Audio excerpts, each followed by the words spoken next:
Hello students, welcome back to my channel. आज मैं vector space की एक सीरीज स्टार्ट कर रही हूँ जिसमें कि मैं कंप्लीट वेक्टर स्पेस डिस्कस करूँगी जीआईसी पॉइंट ऑफ व्यू से, और इसके अलावा ये जीआईसी मेंस के लिए और इसके अलावा ये कॉन्सेप्ट क्लियर करने के लिए टीजीटी, पीजीटी और डीएसएसबी, केवीएस, एनवीएस सबके लिए इम्पोर्टेंट होगा। तो चलिए स्टार्ट करते हैं। सबसे पहले वेक्टर स्पेस को स्टार्ट करने के लिए हमें दो चीज़ की ज़रूरत होती है।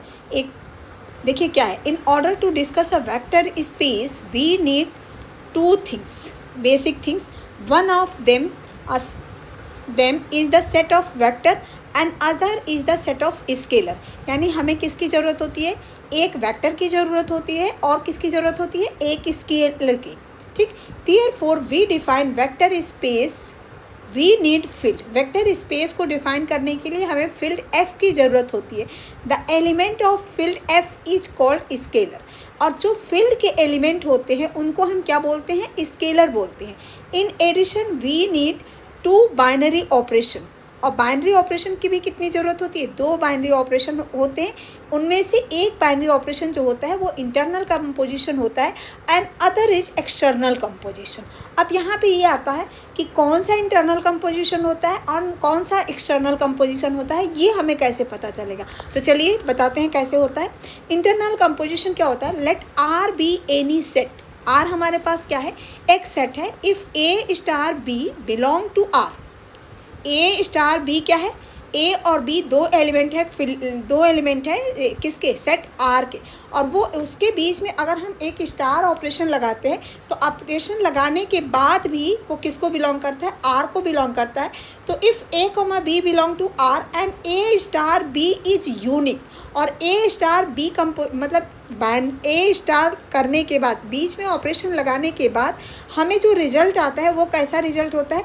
यूनिक होता है। Then star is known as internal composition. तो इस स्टार को हम क्या बोलते हैं? इंटरनल कंपोजिशन बोलते हैं। That binary operation is defined over vector. और ये बाइनरी ऑपरेशन हम किस पे डिफाइन करते हैं? वेक्टर पे। यानी वेक्टर से जो हम एलिमेंट लेकर के बाइनरी ऑपरेशन लगाते हैं उस बाइनरी ऑपरेशन को हम बोलते हैं इंटरनल कंपोजिशन। ठीक, और वेक्टर एडिशन, और क्या बोलते हैं? Vector addition. अब एक्सटर्नल कंपोजिशन क्या होता है? Let V be the set of vectors. V क्या है? सेट ऑफ वेक्टर है and F is a field. Capital F क्या है? फील्ड है। Then the binary operation defined between the vector and scalar is called external composition. यानी जब हम vector और स्केलर दोनों के बीच में ऑपरेशन लगाते हैं, that is called external composition. अब यहाँ पे देखिए, a operation b belong to V, a star B belong to V. यहाँ पे दो एलिमेंट है, एक तो अल्फ़ा है, एक क्या है? ए है। A operation alpha belong to V. तो यहाँ पे दो एलिमेंट है, ए है और एफ है। तो ए जो एलिमेंट है वो किसको बिलोंग करता है? फील्ड को बिलोंग करता है। और अल्फ़ा जो एलिमेंट है वो किसको बिलोंग कर रहा है? वी को। तो जब हम फिर एक एलिमेंट वेक्टर से लेते हैं, एक एलिमेंट फील्ड से लेते हैं, चाहे दो एलिमेंट ले वो भी चलेगा। तो अगर उन दोनों के बीच में वेक्टर और फील्ड के बीच में जब हम ऑपरेशन लगाते हैं ऑपरेशन लगाने के बाद जो रिजल्ट आता है वो कैसा आता है? यूनिक आता है। Then that is called external composition or scalar multiplication. ठीक, इसके बाद आते हैं हम वेक्टर स्पेस पे। What is vector space? अब यहाँ से मेन टॉपिक हमारा स्टार्ट होता है, लेकिन इंटरनल और एक्सटर्नल भी हमें पता होना चाहिए कि इंटरनल कंपोजिशन जो होता है वो किसके बीच में लगता है? दो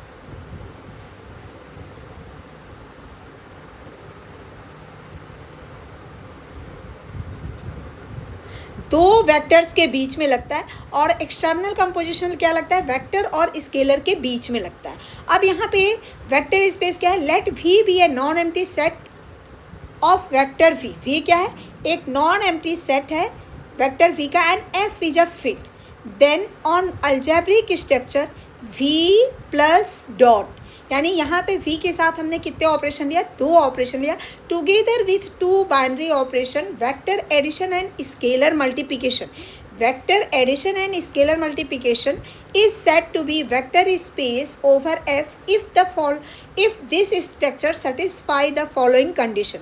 V प्लस अबिलियन ग्रुप होना चाहिए। अबिलियन का मतलब क्या है? अबिलियन का मतलब क्या है? अबिलियन का मतलब ये है कि closure property, associative, closure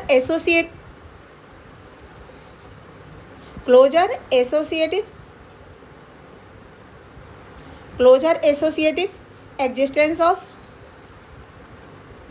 identity, existence of inverse and commutative। ये सारी प्रॉपर्टी को एक साथ कंबाइन करके क्या लिख दिया, V is an abelian group. तो ये सारी प्रॉपर्टी फुलफिल होना चाहिए। उसके बाद एक्सटर्नल कंपोजिशन हम लगाते हैं, तो एक्सटर्नल कंपोजिशन में क्या हो जाता है, एक्सटर्नल कंपोजिशन में a in bracket alpha plus beta अगर हम ऑपरेशन लगाते हैं तो a alpha plus b beta आता है, जिसमें कि अल्फ़ा और बीटा वी को बिलोंग करता है, और ए किसको बिलोंग, अल्फ़ा और बीटा वी को बिलोंग करता है, और ए एलिमेंट जो है वो फील्ड को बिलोंग करता है। फिर ए प्लस बी अल्फ़ा लेते हैं तो ये क्या आता है, a alpha plus b beta. इसमें भी अल्फ़ा जो है वो वी को बिलोंग करता है, ए और बी किसको बिलोंग करता है, फील्ड को।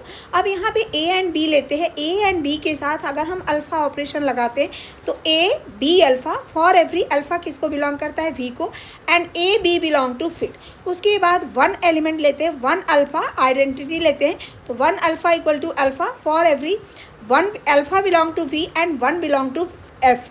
This vector space V over F is denoted by VF, और इसको हम डिनोट कैसे करते हैं, VF से डिनोट करते हैं।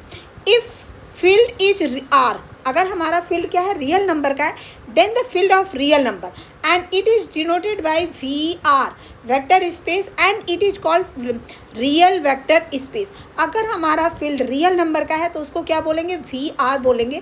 अगर हमारा फील्ड जो है वो कॉम्प्लेक्स नंबर है तो उसको क्या डिनोट करेंगे, VC डिनोट करेंगे। अगर हमारा रेशनल नंबर है तो VQ डिनोट करेंगे। ठीक, इसके बाद देखिए क्वेश्चन है, F a field F can be regarded as a vector space over any subfield F of K।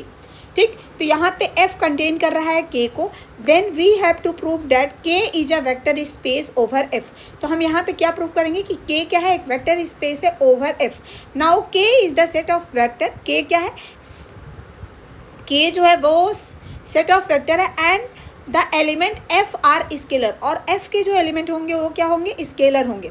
Addition of vector is addition composition in the field के, so K plus form an abelian group. ठीक, उसके बाद and also the composition of scalar multiplication composition in the field के, A alpha belong to के, ए field को belong करता है, alpha इस वेक्टर को बिलोंग करता है यानी K को बिलोंग करता है। If one is unique element of K then one also unique element of sub field.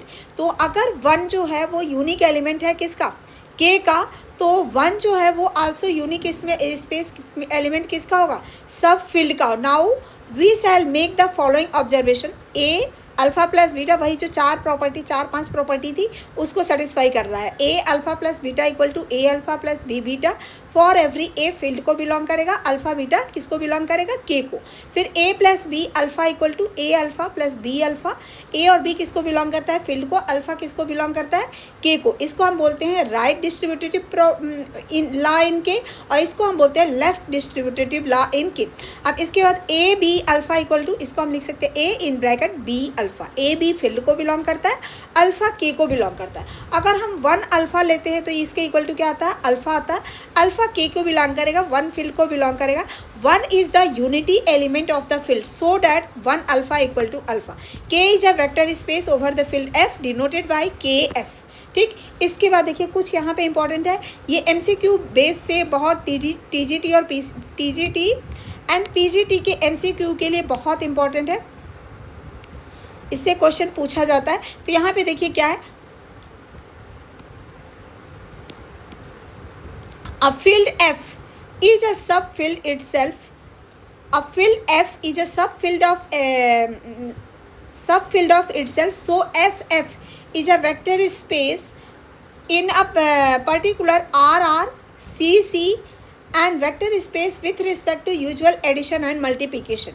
Since R is subfield of C, R क्या है, subfield है C का, so CR is vector space, but RC is not a vector space space because R is not close with respect to multiplication example.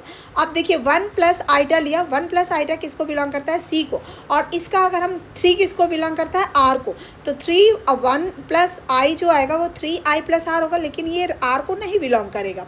ठीक, इसलिए R C जो है वो क्या है, वेक्टर स्पेस नहीं है। Q R Q is a vector space, Q R is not a vector